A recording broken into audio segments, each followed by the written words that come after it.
Periodically here on Oklahoma Gardening, we want to take you throughout the state and introduce you to different gardening enthusiasts. And on today's show, we're over in the eastern part of the state in a community called McKee, which is in between Vian and Sallisaw, Oklahoma. And we're at the home of Mr. and Mrs. Faxon Stinnett. And with me is Mr. Stinnett, and welcome to Oklahoma Gardening. I'm glad that you're here. Thank you. And Mr. Stinnett is a retired school teacher from Vian, Oklahoma. And Mr. Stinnett, his hobby that brought us to his garden is that he saves seeds. And here we are in his garden, and of course we're at the end of the season, and it looks like you've got an awful lot of things here to show us, but tell us, Mr. Stinnett, what got you interested in saving seed to begin with? Well, my parents saved seeds at the beginning, and I inherited, I guess, part of it from them.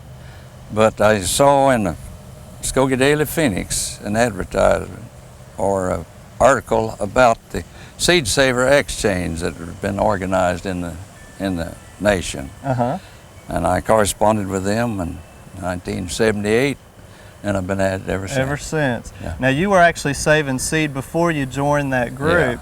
And this group that you talked about is out of Iowa. That's the national headquarters. The national headquarters at Decorah, Iowa. And it's just a group of gardening enthusiasts and hobbyists like yourself who save seed and exchange seeds. And you were telling me you've actually had requests for how many different states? Practically every state in the nation, and some foreign. What are the most common reasons that people are saving them? Some of them is because they are old heirloom seeds. A lot of them are over 100 years old that people brought from Europe and other countries when their parents came here, and they've been handed down from generation to generation. Well, now, one way that someone could keep the seeds from those obviously would be to protect them, to keep the insects from cross-pollinating. Let's walk right over here and let me show you something that we did in graduate school with okra.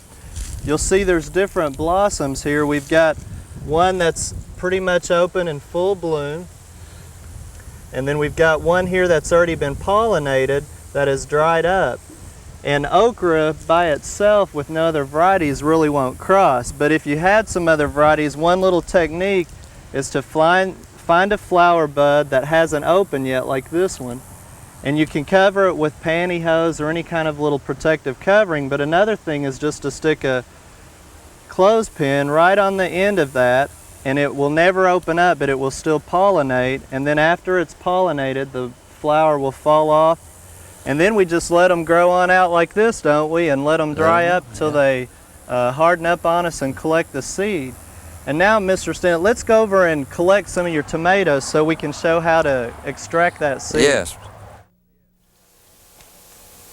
Well, now we're in your stuff and such building, as you call it, where you do the extraction and actually dry the seed.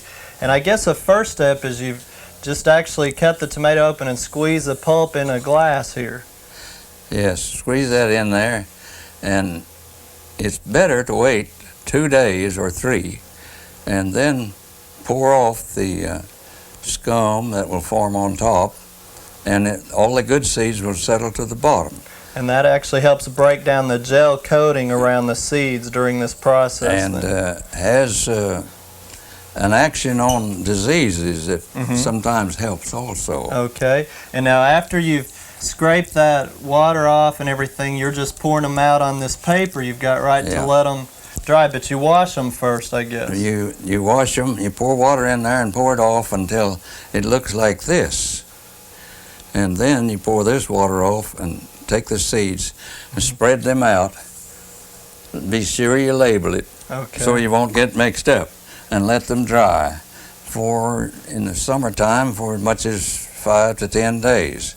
And then we put them in some envelopes and keep them sealed up in there. And this is how you store them then? We store. You keep your records on the outside? The record is on the outside, the name and the description. And then you let them dry all during the summer, and then put them in the freezer. Okay. And keep them in the freezer.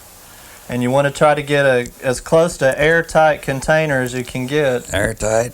And that's to keep the embryo from getting any moisture and freezing and dying on you then. Yes. Well, now how long have you been saving seeds? What's say that some of the longest ones you've saved and then planted? You were telling me about one this summer you planted.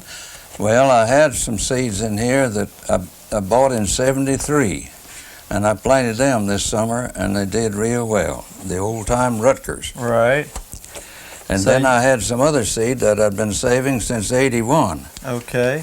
And so you can save seeds probably on an average on most things 3 to 5 years, but tomatoes will go a lot longer than that. They will go at least 10 years if you keep them from getting too hot and keep the moisture out of it. Right, okay. That's the two main. Right. Well, Mr. Stinnett, we have sure enjoyed visiting with you, and we hope that the viewing audience will get some nice ideas if they want to save seed, and we appreciate all your time, and we hope that they'll consider the steps on how to do it, and maybe you'll get some correspondence from them sometime as far as exchanging seed as well. I'd enjoy any of them writing. Well, thanks again. We hope you enjoyed this video. It's part of our OK Gardening Classics YouTube channel. You can also find more recent videos on our Oklahoma Gardening YouTube channel. And join us on social media for great gardening tips, photos, and discussion.